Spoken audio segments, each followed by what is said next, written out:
There are a shocking number of dumb decisions that criminals make. Maybe they're professional assassins, maybe they played a secondary character in Full House, allegedly. The point is, no one is immune to stupidity. Fortunately for you, I'm documenting a lot of these poor decisions on my new true crime podcast, The Casual Criminalist, from 11-year-old serial killers to jailbreaks in Singapore and murderers hiding in your attic. Callum and I are combing the black recesses of the internet to find you all sorts of murdery entertainment. You can check out The Casual Criminalist wherever you get your podcasts, including iTunes, Spotify, and even YouTube. Yes! So just check out those links in the description below.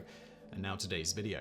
Famous people, just like everyone else, make dumb mistakes. The only difference between those in the spotlight and your drunken idiot uncle is the deluge of media coverage that accompanies these ill-advised blunders. Such is the price of fame. Here's our top 10 list of celebs who made the headlines for the wrong reasons.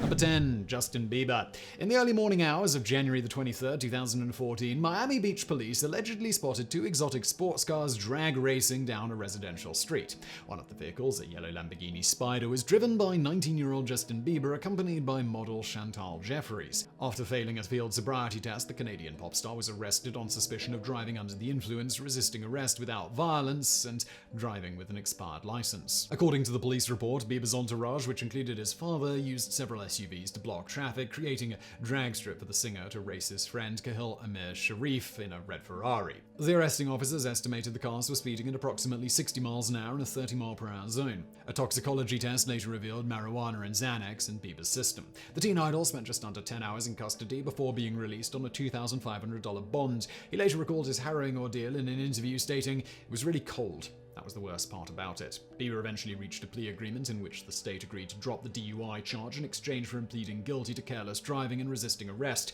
He also paid a $500 fine and was ordered to attend a 12-hour anger management course. Number 9. Nicole Richie. Next up in our lineup involves another celebrity who ran afoul of the law behind the wheel. In 2006, Nicole Richie, the waifish daughter of legendary singer Lionel Richie, drove a Mercedes-Benz SUV the wrong way on Ventura Freeway just north of Los Angeles. Like her gal pal Paris Hilton, she was arrested and charged with driving under the influence. Richie later admitted to smoking weed and popping Vicodin before hitting the road. The Simple Life co-star was sentenced to 4 days in jail at the Century Regional Detention Center in Linwood, California, and fined $2,048. It was the second DUI conviction in 3 years. Due to overcrowding, she only served a little over an hour of actual hard time before being released. She then enrolled in a mandatory 18-month anti-drinking driver education program. Number 8. Jim Morrison. As the lead singer of The Doors, Jim Morrison compiled an extensive arrest record before his death in 1971, thus earning permanent membership in the famous 27 Club. However, his first run-in with the law pales in comparison to the wild drug and alcohol-fueled shenanigans that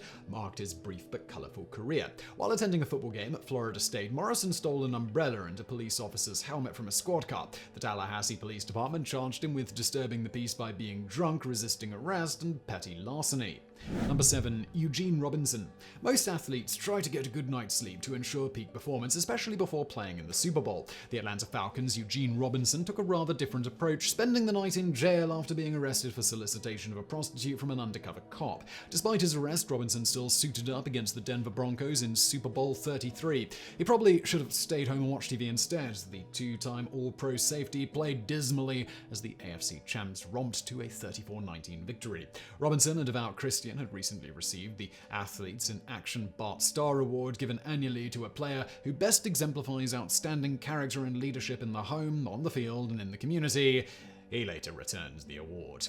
Number 6. Robert Downey Jr. Coming home late at night and passing out is not usually a crime unless it happens to be in your neighbor's house, which is where Robert Downey Jr. found himself on the night of July the 16th, 1996 in Malibu, California. The incident led to criminal charges of trespassing and more jail time, but the troubled actor soon faced much bigger problems while in the grips of severe drug and alcohol addiction. Few movie stars have endured such a lengthy stretch of substance abuse, arrests, rehab, and relapse, only to end up as the world's highest paid actor. But Downey, who began acting at the age of 5, is no mere mortal. His perseverance and talents ultimately won out, resulting in a string of box office hits in roles including the blockbuster Iron Man franchise. Number 5. Plaxico Burress. Possessing an unlicensed gun in New York carries some of the stiffest penalties in the country. NFL receiver Plaxico Burress learned this the hard way and made the situation even worse when he accidentally shot himself in the leg at a nightclub in Manhattan. Although the former Giant star would recover from the self-inflicted wound, Burress spent 20 months locked up at Rikers Island for his his felonious fumble. He eventually returned to the gridiron in 2011, this time in a Jets uniform, and went on to win the Comeback Player of the Year award. As for that now infamous nightclub shooting, Burress had this to say: "The stairway was narrow and dark and everything was black. I could barely see, and I guess I missed a step and my foot slipped. My gun came unhooked from my belt and went sliding down my right pant leg. My instant reaction was to catch it before it hit the floor, and I reached down with my right hand to grab it, and I guess my finger hit right on the trigger because it went off."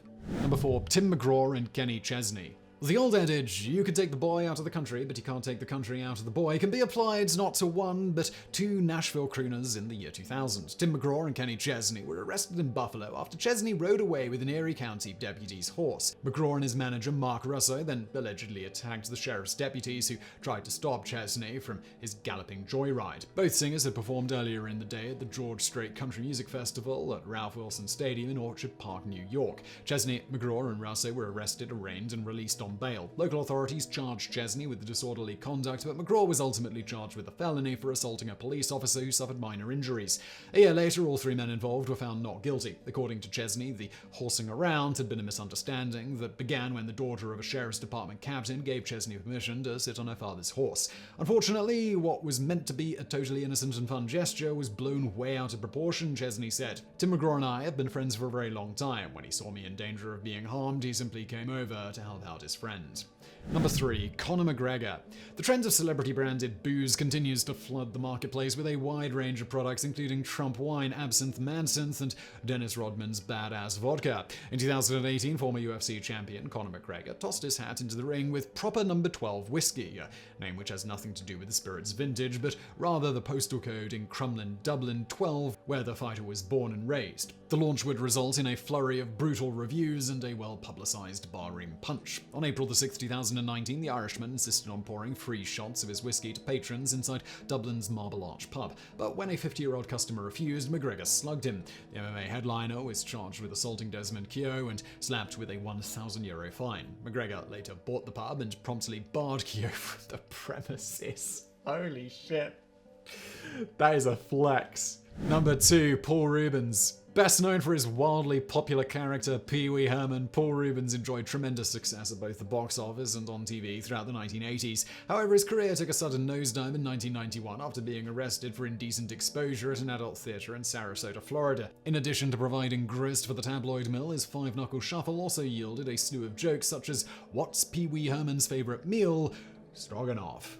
Rubens pleaded no contest to the charge and agreed to 75 hours of community service. He would later earn critical praise in various projects, including roles on Murphy Brown, Reno 9/11, and The Blacklist. In 2009, Rubens resurrected his bow-tied man-child alter ego with a successful stage show, and 5 years later starred in the Netflix original film Pee-wee's Big Holiday. Number 1. Dennis Hopper. The sleepy town of Taos, New Mexico is renowned for its picturesque Sangre de Cristo Mountains and thriving arts community. The rural setting also served as the longtime home of Dennis Hopper, who once shot a tree with a .357 Magnum, having mistaken it for a grizzly bear. According to biographer Tom Paulson, Hopper had been hallucinating after taking some LSD that he'd won in a late-night poker game. Local authorities charged the actor and director with reckless driving, failure to report an accident, and leaving the scene. Coincidentally, the 1975 bus landed Hopper in the same jail used during the filming of his seminal counterculture movie Easy Rider. He later pled guilty and paid a fine. The notorious Hollywood rebel somehow managed to survive decades of drug and alcohol abuse and several troubled marriages before finding sobriety in the late 1980s. In addition to his role as Billy in Easy Rider, in which he directed and co-wrote the screenplay with Terry Southern, Hopper portrayed several other iconic characters in films such as Apocalypse Now, Blue Velvet, Hoosiers, and True Romance. He also kept busy as a prolific photographer, painter, and sculptor. Shortly before his death from prostate cancer in 2010, Hopper was honored with a well-earned star on the Hollywood Walk of Fame. So I really hope you found that video interesting. If you did, please do hit that thumbs up button below. Don't forget to subscribe, and as always, thank you for watching.